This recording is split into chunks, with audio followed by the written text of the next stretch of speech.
I cannot forget that day on which I had occasion to say to him, Mr. Gressler, that last pair of boots correct, you know. अब यहाँ पर writer कहता है कि मैं भूल नहीं सकता हूँ उस दिन जब वो पहला मौका था जब आपने मुझसे कहा था मिस्टर ग्लेसलर कि मेरा अंतिम जो पेयर जो बूट था वो क्रैकड हो गया है, मीन्स जगह जगह से फट गया है। क्या आप जानते हैं ऐसा? He looked at me for a time without replying, as if accepting me to withdraw or qualify the statement. Then said, I should not have Greek, है ना, मीन्स वो जर्मन के रहने वाले थे और जर्मन का इंग्लिश इसी तरह होता है ना। जो मिस्टर गेसलर थे वो जर्मन के रहने वाले थे। तो एक बार तो उसने मेरे तरफ देखा, ऐसा राइटर कहता है कि मिस्टर गेसलर वो जो है मेरे तरफ देखा कुछ समय के लिए और बिना रिप्लाई किए, ऐसा लगता था कि मेरे कथन पर स्टेटमेंट को वो क्वालिफाई कर रहे हैं ना और उसमें से कुछ निकालना चाहते हैं। तब उन्होंने कहा कि ऐसा मैं नहीं कर सकता हूँ। It did I am afraid, ऐसा लगता है कि मैं डर सा जाऊंगा, ऐसा वो बोल रहे थे। You got them wet before they found themselves. अब यहाँ मिस्टर गेसलर कहते हैं यू गॉट देम, जो तुमने पाया था बिफोर डे मैंने एक दिन पहले, है ना, तो खुद से तुम पाया था। आई डोंट थिंक सो, यहाँ पर राइटर कहते हैं कि मैं ऐसा नहीं सोचता हूँ। At that he lowered his eyes as if hunting for memory of those boots and I felt sorry I had mentioned this grave things. यहाँ कहते हैं लेखक की उसने क्या किया, मिस्टर गेसलर ने अपनी आंखें लोअर कर दी, मीन्स नीचे कर दी, और कुछ उनके बूट के यादों में, मेमोरी में वो खो गए। मैं इसके लिए सॉरी हुआ, दुख महसूस किया। उसके बाद I had mention this grave things, क्यों सॉरी हुआ, तो मैंने इस तरह का वर्णन कर दिया था, तो वो खुद से सॉरी कर रहे हैं। Send them back, he said I will look at them.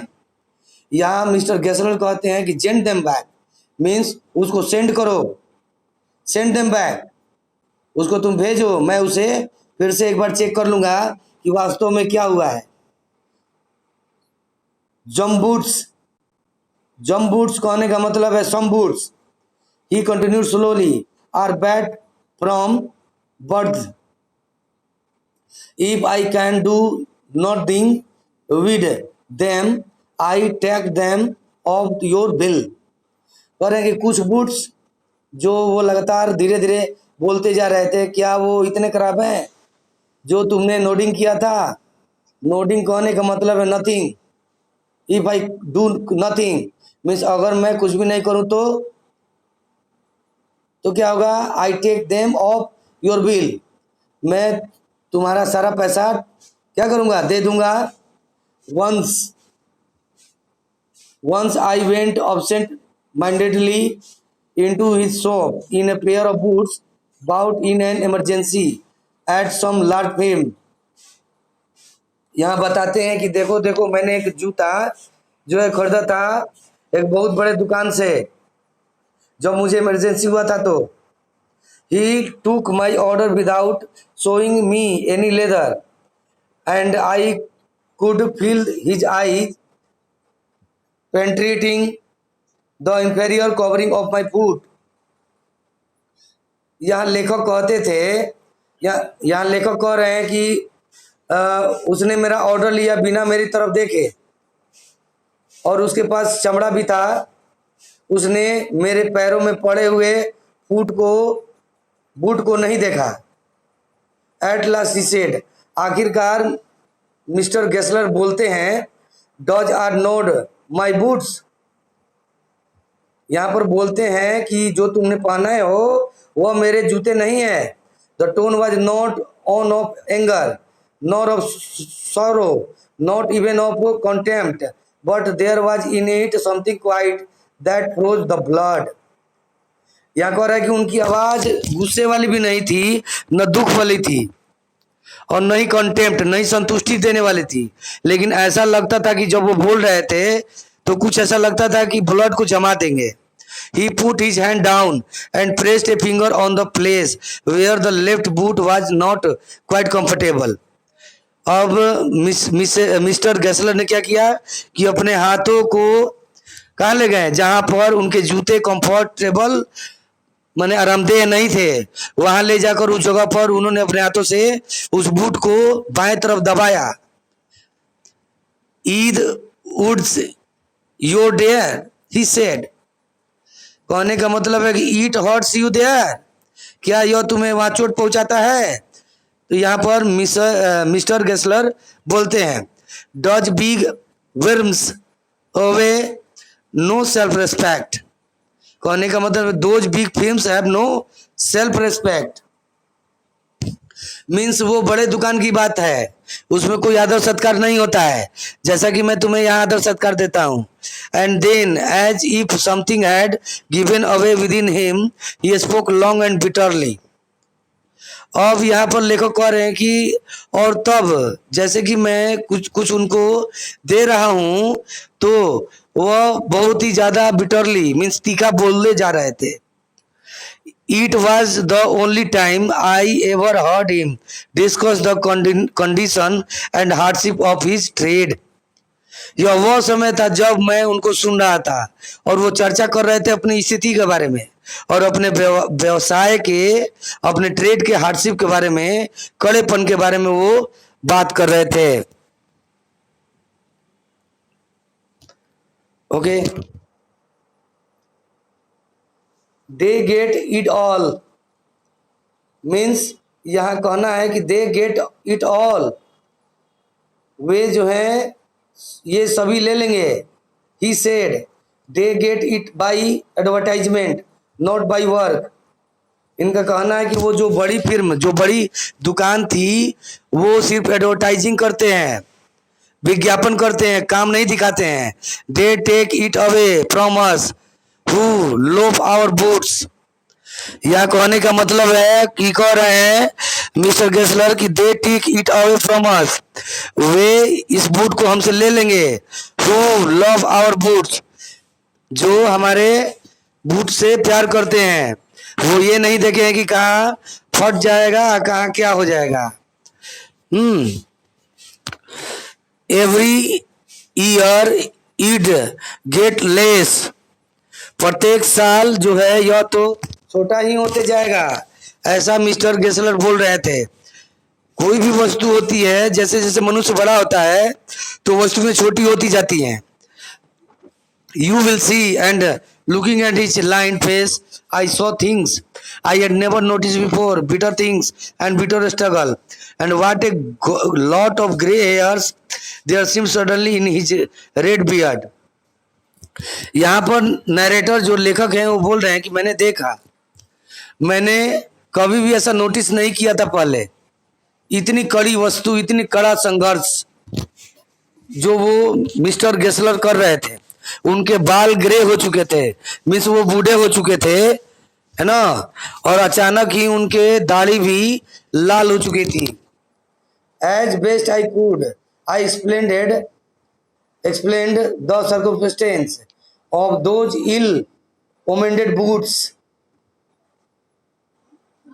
but his face and voice made so deep an impression that during the next few minutes I ordered my pairs. अब यहाँ पर वो लेखक explain कर रहे हैं उस परिस्थिति के बारे में जो उन्होंने इल ओमेंड बूट बनाया था, है ना, लेकिन उनका चेहरा, मिस्टर गेस्लर का जो चेहरा था, जो आवाज थी, उनमें इतनी गहराई थी, इतनी इंप्रेशन था कि वो दोबारा कुछ समय के बाद लेखक ने कई जूते बनाने के लिए ऑर्डर दे दिए. दे लास्ट लॉन्ग देन एवर, वो जब भी बनाते थे तो बहुत लंबे समय तक उनका जूता बनाया हुआ, बूट बनाया हुआ चलता था. And I was not able to go to him for nearly 2 years. और इतना लंबा समय तक चलता कि मैं 2 साल तक उनके पास तो बूट बनवाने के लिए जाता ही नहीं। It was many months before my next visit to his shop. यहाँ पर लेखक कहता है कि यह मेरा जो विजिट था, अगला विजिट, वो कई महीनों के बाद मैं उनकी दुकान पर जाता। This time it appear to be his elder brother handling a piece of leather. इस समय तो ऐसा प्रतीत होता था कि उनके बड़े भाई ने हाथ में लेदर पकड़ा हुआ है। Well mister Gessler, I said, how are you? He came close and peered at me. यहाँ पर नरेटर जो लेखक है बोलता है कि ठीक है मिस्टर गेस्लर, है ना, आप कैसे हैं? और उसके बाद इतना पूछने के बाद जो मिस्टर गेस्लर हैं वो केम क्लोजर, नजदीक आ गए और उस लेखक को देखने लगे। I am Bradley well. Bradley means pretty ना, ब्रेडी मीन्स प्रीटी, मीन्स कहते हैं कि मैं तो बहुत ही अच्छा हूँ। ही सेड स्लोली, उन्होंने धीरे धीरे बोला, but my elder brother is died. लेकिन मेरे बड़े भाई जो हैं मृत्यु को प्राप्त हो चुके हैं। And I saw that it was ended himself but how aged and man and never before had I heard him mention his brother. यहाँ पर लेखक कहते हैं कि यह वास्तव में वो खुद से ऐसा बोल रहे थे जैसा कि पहले मैंने उनको अपने बड़े भाई के बारे में चर्चा करते हुए नहीं सुना था। Much shocked I murmured, oh I am sorry. यह लेखक को बहुत ही शौक हुआ, बहुत ही झटका लगा और वह धीरे धीरे बोला, oh I am sorry. Yes he answered, उसने जवाब दिया कि हाँ। He was a good man, he made a good boot but he is died. यहाँ मिस्टर गेस्लर कहते हैं कि वह बहुत ही अच्छा आदमी थे, उन्होंने बहुत ही अच्छे अच्छे जूते भी बनाए हैं, लेकिन अब वो नहीं रहे। And he touched the top of his head, where the hair had suddenly gone as thin as it had been on that of his poor brother, to indicate, I suppose, the case of his death. यहाँ पर फिर उसने जब कहा कि मेरे बड़े भाई मर चुके हैं, तो उन्होंने अपने सिर के ऊपर बालों को टच किया, जो कि बाल पूरी तरह से पतले हो चुके थे, मीन्स वहां से गायब हो चुके थे, जैसा कि उनके भाई इंडिकेट कर रहे थे, अपने भाई के प्रति वो इंडिकेट कर रहे थे। I suppose the cause of death.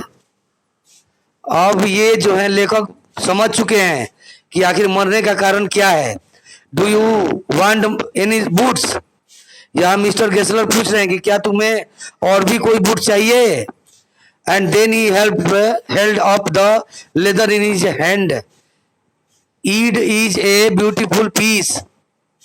यहाँ मिस्टर गेस्लर ने क्या किया कि चमड़े को अपने हाथ में पकड़ा और बोले कि यह तो बहुत ही अच्छा टुकड़ा है लेदर का।